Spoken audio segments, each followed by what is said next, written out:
యేసయ్య నామానికి మహిమ కలుగును గాక. వింటున్న మీ అందరికీ కూడా నా ప్రత్యేకమైన వందనాలు. మన పిల్లలను మనం ఎలా పెంచాలి? పిల్లలను పెంచే విషయంలో అజాగ్రత్త అనేది ఉంటే పిల్లలు నష్టపోతారు. అలాగే వారిని బట్టి తల్లిదండ్రులుగా ఉన్న మనం కూడా కన్నీరు కార్చే పరిస్థితులు ఏర్పడుతూ ఉంటాయి. వాక్యం చూసినట్లయితే, నీవు నీ కన్నులారా చూచిన వాటిని మరువకయుండునట్లు నీ జీవితకాలమంతా నీ హృదయంలో నుండి తొలగిపోకుండునట్లు తల్లిగా నీ మనస్సును కాపాడుకోవాలి. తరువాత నీ కుమారులకు వాటిని నేర్పి, దేవుని యందు భయభక్తులు వారి పిల్లలకు వారు నేర్పినట్లు దేవుని వాక్యం గురించి, ఆయన బలమైన కార్యాలను గురించి వారి చెవులకు మనం వినిపించాలి. అంటే దేవుడు మన జీవితంలో కొన్ని గొప్ప కార్యాలు చేసే ఉన్నారు. ఎన్నో మహోపకార్యాలు, అద్భుతాలు, ఆశ్చర్య కార్యాలు, మన జీవితంలో ఊహకు అందని కార్యాలు, ఊహకు మించిన కార్యాలు మనం మన జీవితంలో చూసాం. వాటిని మన పిల్లలకి మనం బోధించవలసిన వారమై ఉన్నాం, చెప్పవలసిన వారమై ఉన్నాం.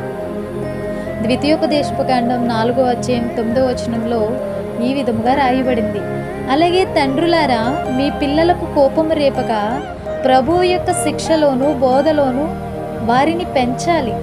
ఎఫెసీయులకు రాసిన పత్రిక 6వ అధ్యాయం 4వ వచనంలో ఈ విధంగా రాయబడింది.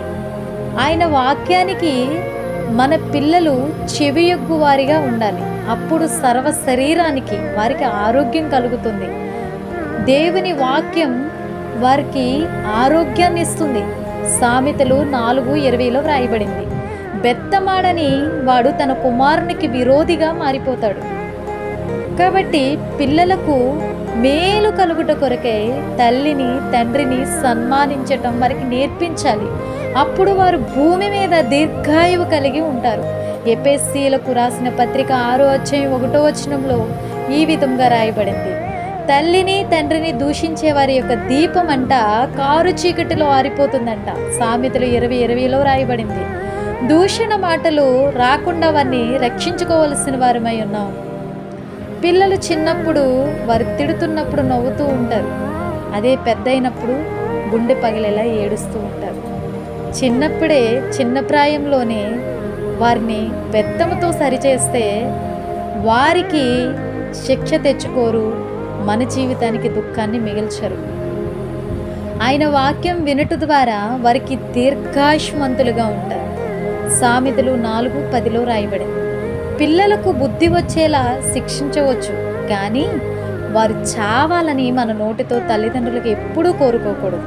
దయచేసి ఎప్పుడైనా ఇప్పటి వరకు మీరు ఒకవేళ పొరపాటున అలా మాట్లాడే విధానం కలిగి ఉన్నా, దయచేసి ఇక నుంచి అటువంటి మాట తీరు మీ నోటికి రానియవద్దు.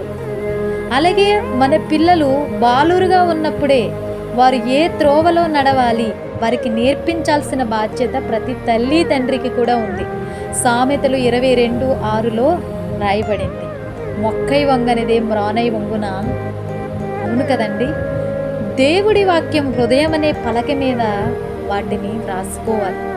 మన హృదయం అనే పలక మీద మనం రాసుకుంటే మన పిల్లల యొక్క హృదయాల మీద కూడా మనం రాయగలుగుతాం. వారి చెవులలో పసిపిల్లలుగా ఉన్నప్పుడే వాటిని వారికి ప్రకటించవలసిన వారిగా ఉన్నాం. తల్లే వారికి బోధకురాలు. అప్పుడు నీవు నీ కుమారులకు వాటిని అభ్యాసింపజేసి నీ ఇంట కూర్చున్నప్పుడును, త్రోవలో నడుస్తున్నప్పుడు, పండుకున్నప్పుడు, లేస్తున్నప్పుడు వాటిని గురించి మాట్లాడాలి. సూచనగా వాటిని నీ చేతికి కట్టుకోవాలి. అవి నీ కన్నుల నడుమ బాసికముల వలె ఉండవలెను. ద్వితీయోపదేశకాండం 6వ అధ్యాయం 7వ వచనంలో ఈ విధంగా రాయబడింది. చూశారు కదండి, మన పిల్లల్ని మనం ఎలా పెంచాలి? దైవ భక్తిలో.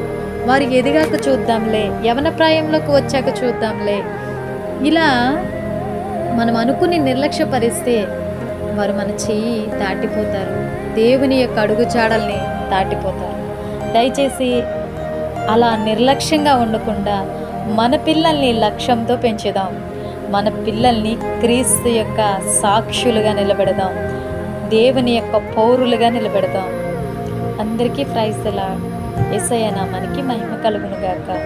ఈ వాక్యం మిమ్మల్ని బలపరిస్తే గనక ఖచ్చితంగా కామెంట్లో దేవునికి మహిమని చెప్పండి ప్లీజ్. ఆయనదే కదా ఈ వాక్యతూర్యం, ఆయన మాటలే కదా, ఆయనకే కదా మహిమ కలగాలి. అందరికీ నా ప్రత్యేకమైన వందనాలు.